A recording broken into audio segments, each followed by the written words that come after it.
Masechet Sanhedrin, traité Sanhedrin, Daf Samber, feuille numéro 60.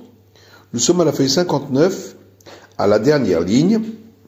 On avait vu dans une braïta, Rabbi Shimon Omer Afalakishouf. Rabbi Shimon dit que les enfants de Noé ont également l'interdit de la sorcellerie.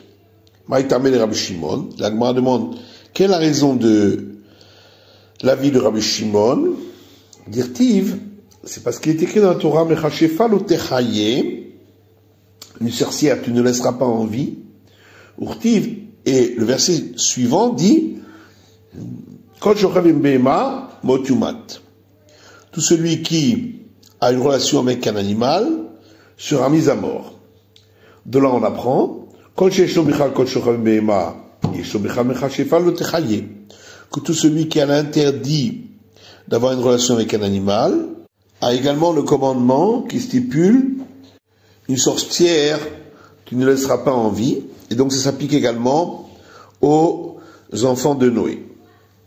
Rabbi Lazar Omer Avalakilaïm. On a vu dans la braïta précitée que Rabbi Lazar dit qu'ils ont également l'interdit des mélanges d'espèces. Mana anemile. Et d'où le sait-on de Banakbara, Amar Shmuel, Shmuel dit la marquera. Car le verset dit, Kotai tishmoru, mes lois vous garderez, Chokim shechakak tilechakvar. De là on déduit qu'il s'agit des lois que, dit l'Éternel, je t'ai déjà ordonné auparavant, donc aux enfants de Noé. Et donc ces lois sont ce qui est écrit juste après. Tes animaux, tu ne les croiseras pas une espèce avec une autre. Ton champ, tu ne l'ensemenceras pas avec un mélange d'espèces. Et on apprend de cette juxtaposition de ces deux règles, Ma behem techa be'arba'a, que de la même manière que pour les animaux, l'interdiction, c'est qu'ils aient une relation l'un avec l'autre, pour les croiser. De même pour l'interdit concernant le champ, il s'agit de greffer une espèce dans une autre. Et ces deux interdits s'appliquent donc également aux descendants de Noé. Et on apprend également que, de la même manière que pour le croisement d'animaux, ça s'applique et en Israël et en dehors d'Israël, puisque ça ne dépend pas de la terre. Avsadecha, de même pour l'interdit concernant le champ, donc de greffer une espèce avec une autre. Ben Baaret, Ben Bechut Salaretz, ça s'applique et en Israël et en dehors d'Israël. Et la Gemara demande, et la Merata, mais alors à ce moment-là, Ushmartem, Metrokotai, Bet Mishpatai, lorsqu'il est écrit « Et vous garderez mes lois et mes préceptes » qui s'appliquent à l'ensemble des règles de la Torah, on va également expliquer des lois que je t'ai fixées déjà auparavant. Donc ça voudrait dire que toute la Torah a été donnée aux descendants de Noé. Et la Gemara dit « Atam ushmartem et trukotai » Dans ce verset, il est dit « Vous garderez mes lois, des hashta ». Donc c'est celles qui sont données à présent. Aha, alors que dans le verset qu'on a rapporté précédemment, être kotai tishmoru, c'est écrit mes lois vous garderez. Chokim de meikara tishmoru, ce qui laisse entendre qu'il s'agit de lois qui ont été données auparavant que vous garderez. Amar Rabbi Shimon ben Kocha vechoulé. On a vu dans notre Mishnah que Rabbi Shimon ben Kocha dit que lorsque les témoins venaient rapporter ce qu'avait dit le blasphémateur, il le disait en employant un surnom du nom divin appelé dans la Mishnah Yossi. Amar Rabbi Chaba Yaakov eno chayam ad sheyivarech shem ben arba otiyot. Rabbi Chaba Yaakov dit que le blasphémateur n'est passible de mort que s'il a blasphémé en prononçant le nom du tétragramme, la pouké ben shtiotiyot de l'eau, pour exclure celui de deux lettres, Yud et He, car pour cela, il n'est pas passible de la mort. Et la Gemara dit, Pshita, c'est évident, puisque Yake Yossi et Yossi Tenan, dans notre Mishnah, on a donc dit que le témoin rapportait le blasphème en disant que Yossi frappe Yossi. Et puisqu'on a employé le terme Yossi, de 4 lettres, c'est donc que le nom qui était utilisé, c'était le tétragramme. Et la Gemara a dit, non, il n'y a pas de preuve de là. Maoud Tema, parce qu'on aurait pu croire à Mita Ber al Maoud Nakat, que la Mishnah a juste pris un exemple de surnom. Comment je parle là? C'est pourquoi on vient de nous apprendre qu'il faut absolument qu'il ait prononcé le nom du tétragramme. Ika Damré, il y a une deuxième version de ces enseignements. Amar Ravacha Bar Yaakov, Ravacha Bar Yaakov dit, Shmarmina, on apprend de notre Mishnah, Shemen Arba Otiot Nami Shemhu, que le nom du tétragramme aussi, c'est un nom divin pour lequel il est passible de mort pour le blasphème. Et la Gemara dit, Pshita, c'est évident, il y a Yossi et Yossi Tnan, puisque dans la Mishnah, on a vu que les témoins disaient que Yossi frappe Yossi. Donc puisqu'on a employé un surnom de 4 lettres, c'est donc bien qu'il s'agissait du tétragramme. Et la Gemara dit non, il n'y a pas de preuve. Ah, où les témoins, j'aurais pu croire à Deka Shem Rabba, qu'il faut qu'il ait prononcé le grand nom de 42 lettres. Et là, simplement, on a employé un surnom qui n'a pas de rapport. Comment je parle là? C'est pourquoi on vient m'apprendre que non. Même le nom de 4 lettres aussi entraîne la peine de mort si on l'a utilisé pour le blasphème. Nigmar a dit Mechoulé, la Mishnah dit que lorsque on en arrive au verdict, on demande aux témoins de répéter exactement les termes du blasphème. On dit, et les juges, lorsqu'ils entendaient le nom de tétragramme, ils se mettaient debout. Et la Gemara demande Milalan, d'où le sait-on? Amar Abitzak Barami, Abitzak Barami dit, Da'amarkra, parce qu'on trouve un verset dans les juges qui dit Ehud, Ba'elav, et Ehud est venu vers Aiglon, le roi de Moab,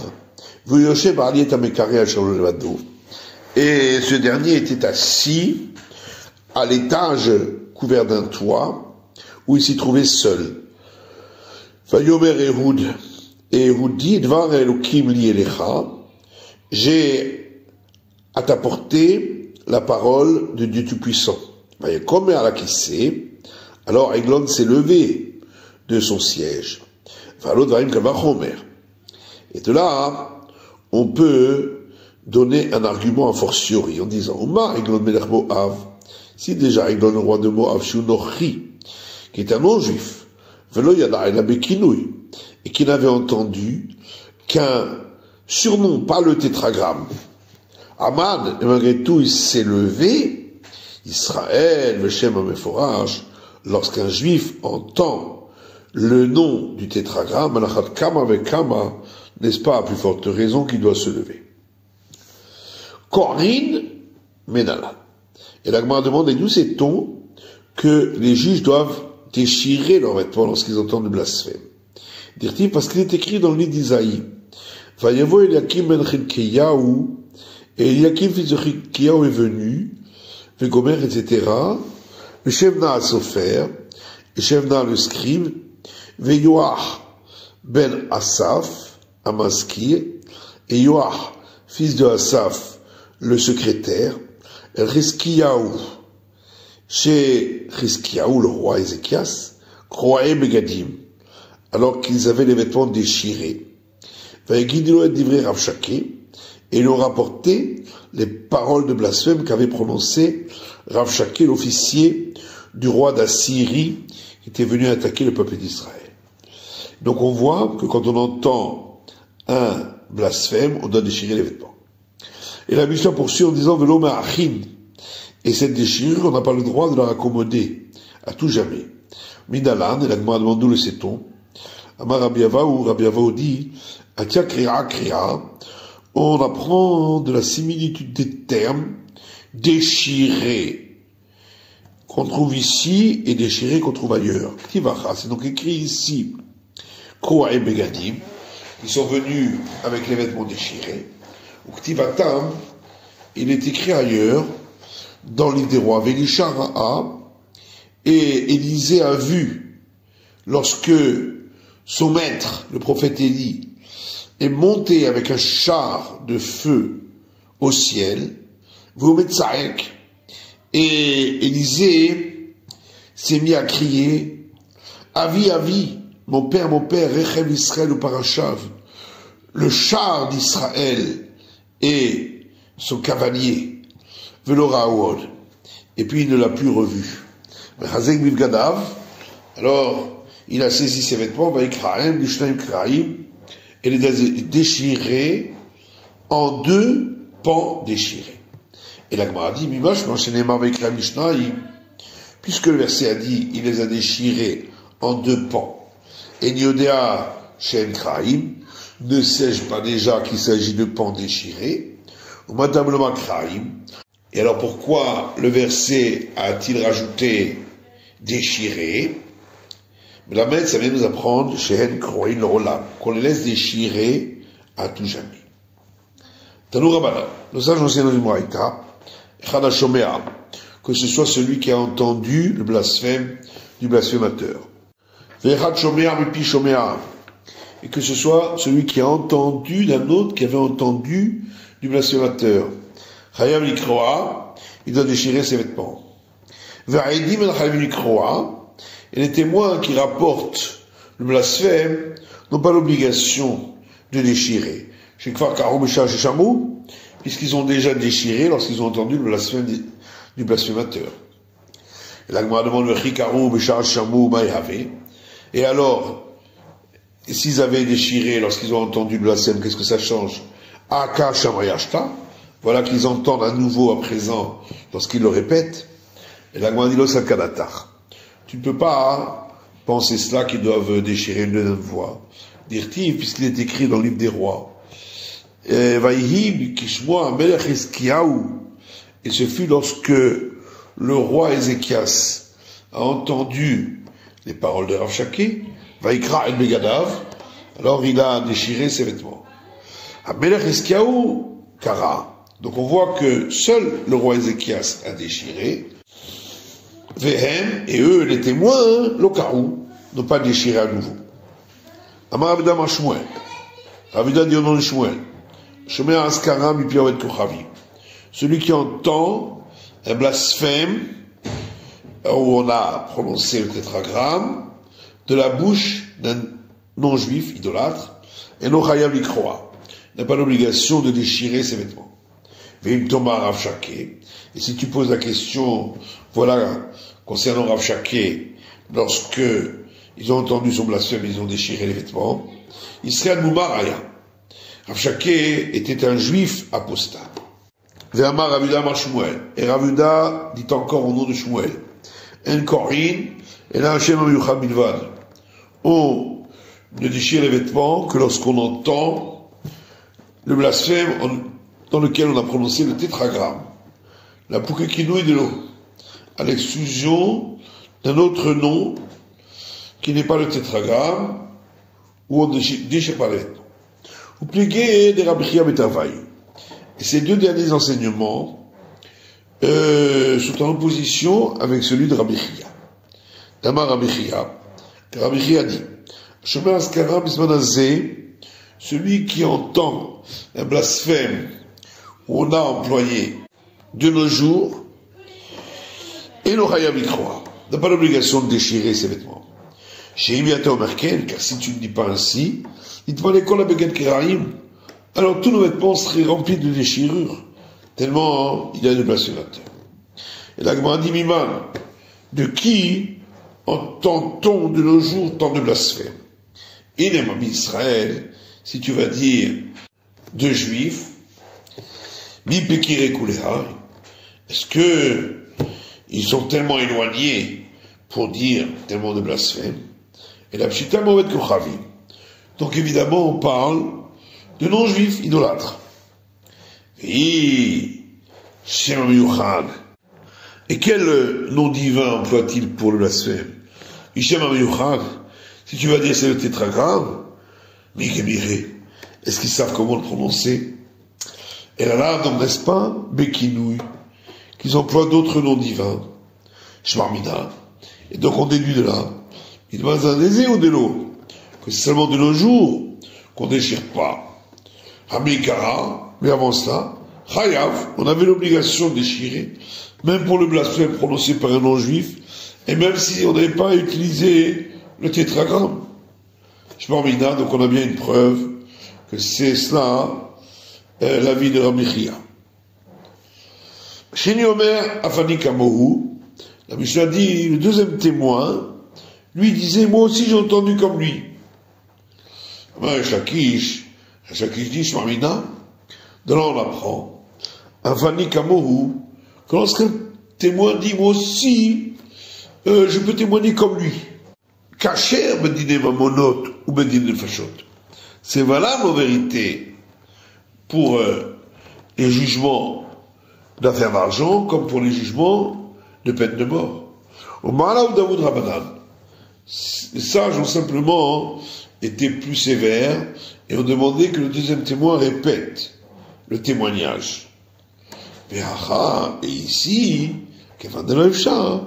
puisque c'est pas possible, parce qu'il s'agit d'un blasphème, ou que moi, Rabbanan d'Oraïta. Les sages ont suivi la règle de la Torah. Dis Sakalata Pasoul. Si tu dis que, s'il dit, moi aussi comme lui, c'est pas valable comme témoignage, est-ce que ici, parce qu'on pourrait pas faire autrement, on donnerait la peine de mort à un homme, alors que le témoignage n'est pas valable? La Mishnah dit que le troisième témoin lui aussi dit, moi aussi comme lui. Stama qui Rabbi Akiva. Cette Mishnah, pour laquelle il n'y a pas d'auteur, nous a donné l'avis de Rabbi Akiva, le Makish Loshar Lishlaïm, qui dit que lorsque le verset a juxtaposé le témoignage de 2 témoins à celui de 3 témoins, pour nous dire que même lorsqu'il y a 3 témoins, il faut que tous les 3, leur témoignage soit valable. C'est pourquoi ici on demande au troisième lui aussi de dire moi aussi comme lui, car on a besoin aussi de son témoignage. Matitin Mishnah, Oved Avodat Kochavi, celui qui a pratiqué l'idolâtrie est passible lui aussi de la lapidation. Chana Oved, sur celui qui a servi l'idolâtrie, ou celui qui a abattu rituellement une bête pour sacrifice à l'idolâtrie, ou c'est celui qui a brûlé une bête de sacrifice sur l'autel pour l'idolâtrie, ou que ce soit celui qui a fait une libation de vin pour l'idolâtrie, ou que ce soit celui qui se prosterne devant une idole, ou que ce soit celui qui accepte telle divinité pour lui comme Dieu, ou que ce soit celui qui dit à une idole, tu es mon Dieu. Par contre, celui qui enlace une idole, ou qui l'embrasse, ou qui nettoie le sol devant l'idole, ou qui verse de l'eau sur le sol devant l'idole pour faire descendre la poussière, ou celui qui lave une idole, ou celui qui l'enduit d'huile, ou celui qui la vêtit, ou celui qui lui met les chaussures au verbe lotaracé, il n'aura enfreint qu'un interdit simple de la Torah, mais il n'est pas passible de mort. Adoner Bishmo, celui qui fait un vœu en employant le nom d'une idole, Vamekayem Bishmo, ou celui qui fait un serment en employant le nom d'une idole, au verbe lotaracé, il enfreint un interdit simple de la Torah. celui qui se dévoile devant une idole appelée Baal Peor et va à la selle devant elle, Zoé Abodata, c'est ainsi que se faisait son service d'idolâtrie, et donc il est passible de mort. Azorakeven et Markoulis, celui qui jette une pierre sur une idole appelée Markoulis, Zoé Abodata.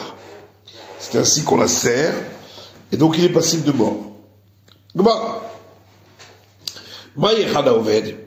Qu'est-ce que ça veut dire quand la Mishnah dit que ce soit celui qui la sert? Puisque juste après, on a justement parlé de différents types de services. Rabbi Yirmiyah Rikamar. Rabbi Yirmiyah dit, voilà ce que la Mishnah veut dire. Que ce soit celui qui sert une idole par toutes sortes de services qui sont les services qui sont utilisés pour cette idole. Que ce soit si il abat rituellement un sacrifice, ou qu'il brûle un sacrifice, ou qu'il fasse une libation, ou qu'il se prosterne, et pour ces 5 types de services, même si ce n'était pas l'habitude pour cette idole-là, il est passé de mort. Pourquoi la Mishnah ici, qui évoque tous les services qu'on fait dans le temple, devrait également parler de celui qui a lancé le sang sur l'autel pour l'idolâtrie. Abaye dit, effectivement, mais lancer le sang fait partie de ce que la Mishnah dit en parlant de libation. Dirtiv, comme il est écrit, Balasir niskerem midam, un verset dans les psaumes, je ne ferai pas de libation devant elles, les idoles, avec du sang. Donc on voit que lorsqu'on jette du sang, ça s'appelle aussi libation. Et l'Agma dit maintenant de Milé. D'où apprend-on ces règles-là de la Mishnah? Les Tanoura Banan, car nos sages ont enseigné dans une braïta. Il en est marre Zover Yahora. S'il avait été écrit dans le verset, celui qui abat rituellement sera mis à mort. A été Omer Zover Kodesh Bachutz. J'aurais pu croire qu'il s'agit de celui qui abat rituellement des sacrifices consacrés à l'extérieur du temple, à Katou Bedaber, et que c'est de ça que le verset parle. Taboul Loma, c'est pourquoi le verset dit explicitement la Elohim, celui qui abat rituellement pour d'autres divinités. Il sera mis à mort. Et donc on parle de celui qui abat rituellement pour l'idolâtrie. Et la Braïta poursuit en disant la Mésover. D'ici, je n'apprends que le cas de celui qui abat rituellement pour l'idolâtrie, pour dire que même si ce n'est pas la manière habituelle, malgré tout, il est passible de mort. Mais Kater Omnaser Medaïn, de ce que j'apprends pour celui qui brûle un sacrifice ou qui fait une libation devant une idole, c'est pourquoi le verset poursuit en disant Bilti Lachem Levado. C'est seulement pour l'Éternel seul. Et donc le verset ici interdit à l'idolâtrie tous les services qui sont valables pour le nom divin, c'est-à-dire dans le temple. La Braïta poursuit en disant pourquoi le verset a-t-il parlé explicitement de l'abattage rituel? C'est pour en déduire tous les services qui sont faits à l'intérieur du temple, que si on l'a fait pour l'idolâtrie, on est passible de mort. Maintenant, il y a et d'où est-ce que j'apprends également pour se prosterner qu'il est passible de mort, alors que c'est pas un service relatif au temple. Tabouloma, c'est parce que le verset dit, dans le Deutéronome, Et il est allé, et il a servi d'autres divinités, et il s'est prosterné à elles. Et juste après, il est écrit, tu sortiras cet homme-là, et vous le lapiderez, etc. On est chamanou. De là, j'apprends la sanction de la lapidation pour celui qui se prosterne. Hazar Minaïn, d'où j'apprends l'interdit d'Amoud Lomar, parce qu'il est écrit dans l'Exode car tu ne te prosterneras pas à un autre Dieu.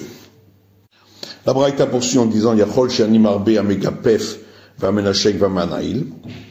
Peut-être tu pourrais croire qu'on peut inclure avec l'interdit de se prosterner celui d'étreindre ou d'embrasser ou de chausser l'idole et dire que on est passible de mort, même si ce n'est pas ainsi l'habitude de servir cette idole. Tabou de l'Omar, c'est pourquoi le verset dit Zovéa, que celui qui abat rituellement un animal pour une idole sera mis à mort. Zevecha bichlalaita.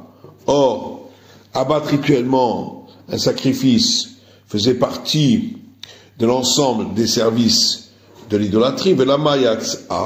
Pourquoi la Torah en a-t-elle parlé en particulier? La Akish Eleha, c'est pour en déduire pour ce qui est semblable, en disant Velomar lecha, et te dire Ma zevecha miuchedet she avodat penim.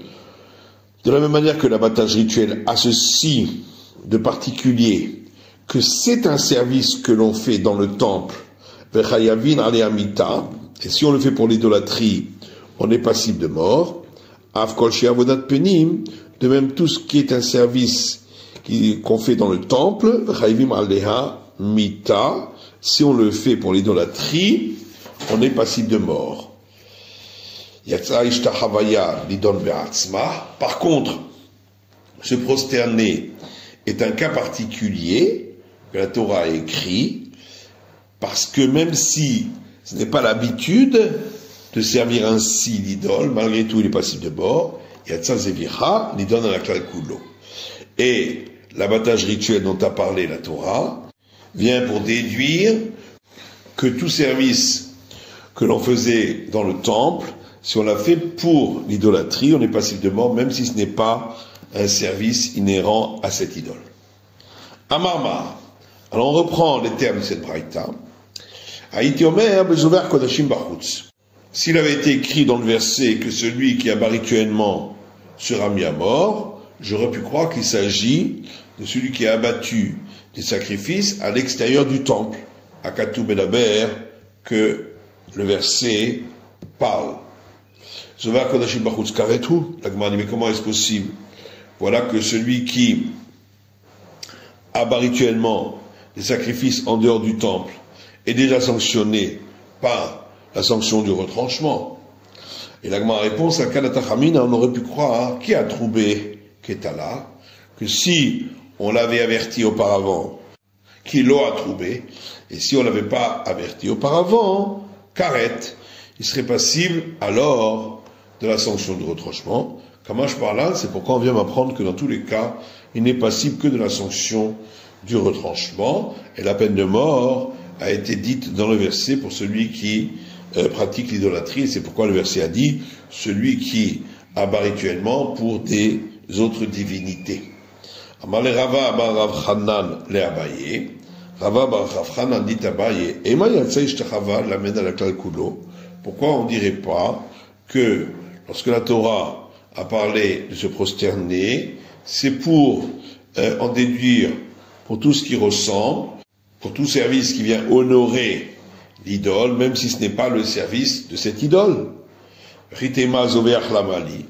Et si tu vas dire alors, pourquoi la Torah a-t-elle parlé également de celui qui abat rituellement? Les gouffés. C'est pour ce cas-là, lui-même, des mechashvin me avoda le avoda. Et pour nous apprendre que si il a eu l'intention lors de l'abattage rituel de faire un autre service sacrificiel en l'honneur de l'idolâtrie, eh bien, il serait sanctionné, même s'il n'avait pas eu l'intention de servir l'idolâtrie, avec l'abattage rituel lui-même. Puisque là-dessus, il y a une discussion. Si quelqu'un abat rituellement un animal avec l'intention de lancer le sang du sacrifice pour idolâtrie, ou ou de brûler les graisses de l'animal pour l'idolâtrie. Rabbi Yochanan dit Asura. Cet animal est interdit d'en tirer profit, comme tout animal qui a servi pour l'idolâtrie. Resh Lakish Amar, et Resh Lakish a dit Muteret. L'animal est permis d'en tirer profit. D'après Rabbi Yochanan, on peut répondre, on n'avait pas besoin de ce verset pour cela, puisque lui-même dit que on apprend de par ailleurs, de par les règles sacrificielles du temple, que effectivement, si lors d'un service on avait pensé à un autre service de le faire pour l'idolâtrie, l'animal est interdit et donc la personne est sanctionnée dans notre cas. Il a le Resh Lakish Barekra. Par contre, d'après Resh Lakish qui dit que l'animal n'est pas interdit, on a donc besoin du verset pour dire que la personne est sanctionnée de la peine de mort. Matkif la Rav Papa. Là-dessus, Rav Papa objecte en disant Rabbi Yochanan lo Barekra. Est-ce que d'après Rabbi Yochanan, on n'avait pas pour lui aussi besoin du verset? Ad kanokasa Rabbi Yochanan et la Behema. Puisque Rabbi Yochanan, lui, il a simplement dit que l'animal est interdit. Et ça, il l'apprend des services sacrificiels du temple. Aval Gavra, l'Obar Ketalahu, mais il n'a pas appris de là-bas que l'homme serait passible de mort. Et donc on a besoin du verset chez nous pour dire que la personne est passible de mort. Ravacha, fils de Ravika, lui pose la question dans le sens inverse.